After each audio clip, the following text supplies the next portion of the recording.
Assalamualaikum warahmatullahi wabarakatuh. Perkenalkan, nama saya Muhammad Silmi Gifari. Saya berasal dari Ternate, Maluku Utara dengan NPM 182240028. Saat ini saya menempuh pendidikan di Universitas Logistik dan Bisnis Internasional dan program studi manajemen logistik. Di era digital saat ini, informasi mengalir dengan sangat cepat, bahkan terkadang lebih cepat dari kebenaran itu sendiri. Media sosial menjadi tempat pertama masyarakat memperoleh berita, opini, hingga membentuk pandangan terhadap dunia. Namun, apakah semua informasi itu benar? Melalui kesempatan ini, saya ingin membahas sebuah topik yang sangat penting dan relevan, yaitu logika dalam memilih sumber informasi di media sosial, membangun berpikir kritis demi opini publik yang sehat. Dengan memahami cara berpikir kritis dan mengevaluasi informasi secara logis, kita dapat menjadi bagian dari solusi dalam melawan penyebaran hoaks dan disinformasi yang merusak kepercayaan publik. Mari kita pelajari bersama bagaimana cara menjadi pengguna media sosial yang cerdas dan bertanggung jawab.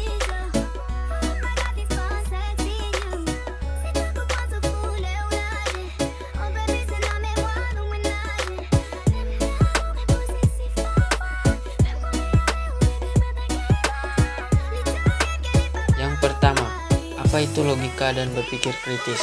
Logika adalah ilmu atau metode berpikir yang benar dan terstruktur.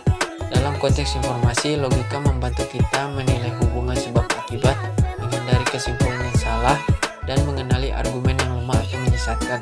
Berpikir kritis adalah kemampuan untuk menganalisis, mengevaluasi, dan memutuskan suatu informasi secara objektif. Tujuannya bukan hanya menerima atau menolak informasi, tetapi memahami mengapa informasi itu valid atau tidak. Yang kedua, ciri-ciri informasi yang layak dipercaya. Untuk menilai keakuratan informasi di media sosial, kita perlu memperhatikan hal-hal berikut. Ciri-ciri pertama, sumber terpercaya. Apakah informasi berasal dari media resmi, pakar, atau lembaga yang kredibel? Ciri-ciri yang kedua, dukungan fakta atau data. Apakah informasi disertai bukti seperti data statistik, kutipan ahli, dan referensi yang jelas? Yang ketiga, jenis-jenis informasi menyesatkan di media sosial. Jenis pertama, hoax. Contohnya, informasi palsu yang dibuat seolah-olah benar. Dampaknya menimbulkan kepanikan atau kebencian. Jenis kedua, disinformasi. Contohnya, kesenjangan menyebarkan informasi salah. Dampaknya mempengaruhi opini politik atau sosial. Jenis ketiga, misinformasi. Contohnya, informasi salah yang disebarkan tanpa niat jahat. Dampaknya membuat masyarakat bingung. Jenis keempat, clickbait. Contohnya, judul sensasional untuk menarik klik. Dampaknya membelokkan pemahaman masyarakat. Yang keempat, studi kasus. Contoh nyatanya yaitu kasus hoaks vaksin COVID-19. Banyak hoaks beredar seperti vaksin menyebabkan kemandulan. Faktanya, tidak ada bukti ilmiah mendukung klaim tersebut.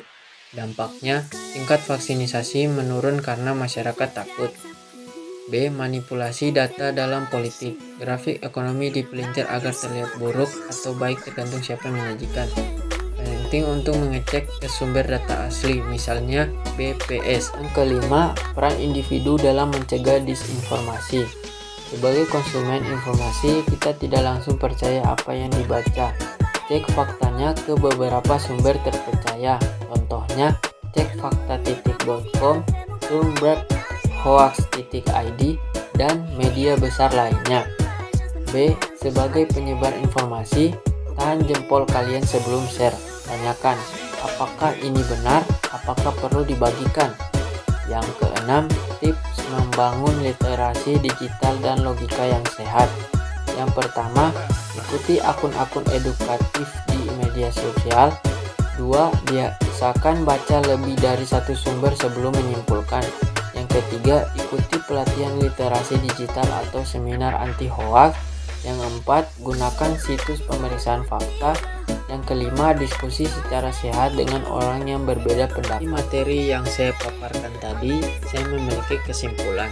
Kesimpulannya yaitu logika dan berpikir kritis adalah alat penting dalam menghadapi banjir informasi di media sosial. Tanpa kemampuan ini, masyarakat mudah terbawa arus hoaks, misinformasi, dan propaganda. Untuk menjaga kualitas opini publik dan memperkuat demokrasi digital, kita harus mulai dari diri sendiri, berpikir sebelum percaya, mengecek sebelum membagikan.